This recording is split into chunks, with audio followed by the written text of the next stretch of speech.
Hi, Chef Ryan Phillips here. As the weather cools off into fall, the markets fill up with these beautiful Kkotgetang or Asian blue crab. And their natural sweetness really shines through in a unique crab stew that's Kkotgetang.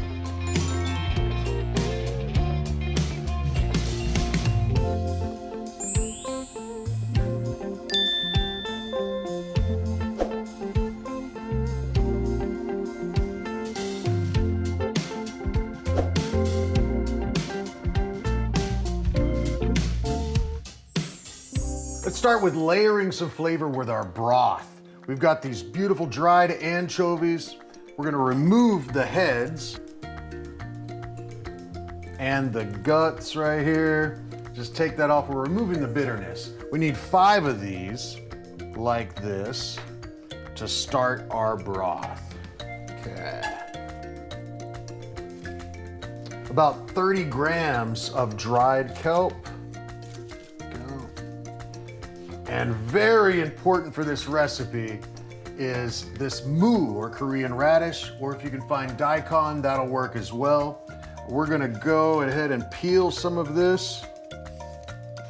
So essentially by combining the radish and the dried kelp and the anchovies is called dashima yuksu in Korean, and it is the base of so many important soups. You're concentrating these flavors, and without the Korean radish, you're really not gonna get that traditional Korean flavor. And Kkotgetang, or this blue crab stew, has a lot of radish. So I hope you can find one in an Asian supermarket. I've got about 200, maybe 250 grams of radish going in here. And of course we need some water. 750 milli ought to do it.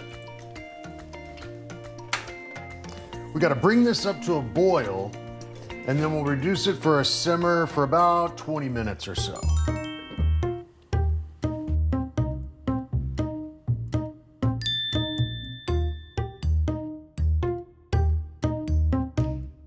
While that's going, let's prep up some vegetables. I have a Korean zucchini here. For the Korean zucchini, if you don't have that, you could use a regular zucchini, or yellow squash is very similar. We've got about 150 grams here. For our leek or Korean leek, if you don't have that, you could use green onions, but if you're using green onions, you'll need probably 4 or 5 instead of just 1. 1 small yellow onion, kind of sliced julienne. And green chili, not too spicy, just slice it. Then we've got 5 cloves of minced garlic as well. Let's talk about these crabs. If you were in Korea and Seoul right now, and you drove about an hour west of here, you'd hit the West Coast. And if you're around that area right now, restaurants would be filling up with folks enjoying this seasonal Kkotgetang in many different ways. Check these out. They remind me so much of the blue crabs that I caught as a kid in Galveston. I'll never forget, I was about maybe 10 years old and I caught 16 blue crabs with a chicken leg on a string, and we took them home and we did a crab boil. The difference here is we're making a stew. Back the way we had it when I was growing up, we boiled them in kind of spicy ingredients and then take them out and then eat the crabs. Let's prep these up. So first thing I should mention is these are frozen raw crabs. And when I was a kid, I was taught that you can't use dead crabs at all. But if they're frozen when they're still alive, then they are safe to use. So take the head off, or the main shell right off the top. And you'll see what we used to kind of sometimes call dead man's fingers, but they're the gills right here. And this is really the only thing that you want to remove. Take a sharp knife, right down the middle. Okay. Then one more time between those 4 smaller legs. So we've got to take some kitchen scissors here maybe and cut just the tips of each of these legs off. What we've got here finished is about 500 grams of blue crab or just 2 medium-sized crabs.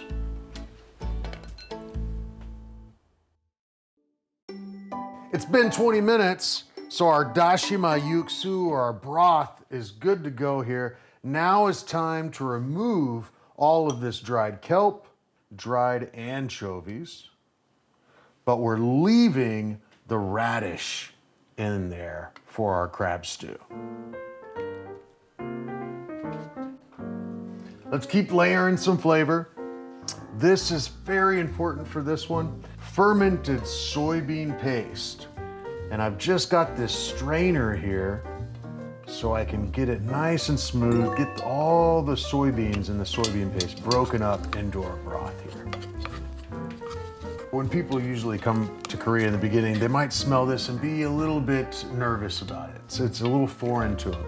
But just think about some cheeses that have a strong smell to them. You maybe the first time you smell them, you're not so sure, but then you try them and you love them.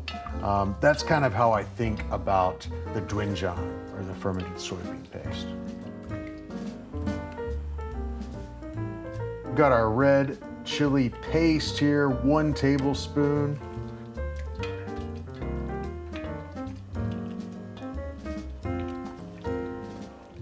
Now it's time for our Korean gochugaru, or red chili flakes. These are not the Italian chili flakes, very different. Don't make that mistake, please. They're not nearly as spicy. We're gonna go in with 2 teaspoons. Now that we've got our broth seasoned, let's crank the heat back up all the way, because we're gonna go in with all of our veggies that we prepped up and all of this lovely kkotgetang right on top of that. And don't forget our garlic. Beautiful. Get that covered up. This is gonna get to a full boil in just a minute. Then I'm gonna reduce the heat down low and let it simmer for 15 minutes.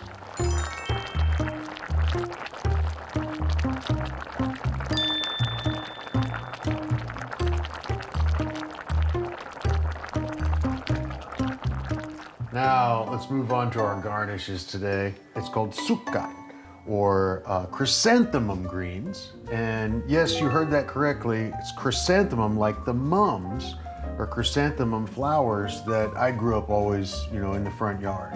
The greens are delicious. And I'm just gonna take off part of the stem. And I'm gonna cut this down into kind of bite-sized pieces. Just like so. Oh, it's just so fresh and green and bright. And we've got this depth of flavor, and then this brightens it up right at the end. We are ready. I wish you could smell this. I can smell the sweetness coming off the crabs. I'm gonna go in with my sukkat, or chrysanthemum greens. And I've just diced up 1 red chili, not super spicy. Let's get that on here. I want to close the lid here and let it just go for 1 minute to let the chrysanthemum kind of infuse into the stew.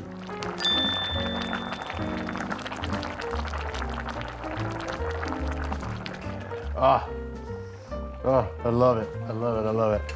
Let's get a little bit of this into a bowl so I can tell you how great it tastes.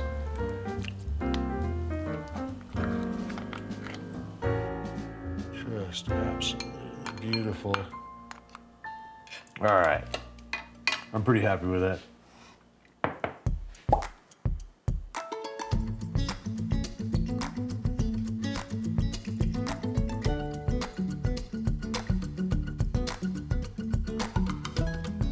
Now, we usually enjoy this with rice, so I got a little quick, easy rice here.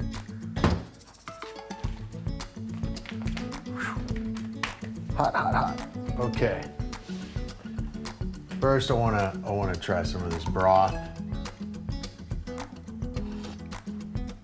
a little spiciness, but it's just kind of this warming in the back. And as the weather cools down, this is the perfect thing to sit by the sea and share this with family or friends.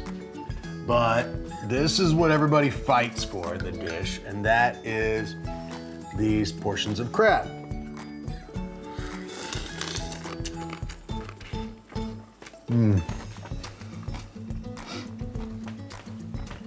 The natural sweetness of Kkotgetang just really shines through, even though there's all the depth of flavor in the broth.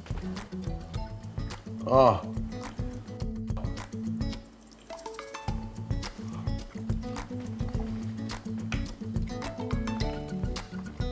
You gotta try this.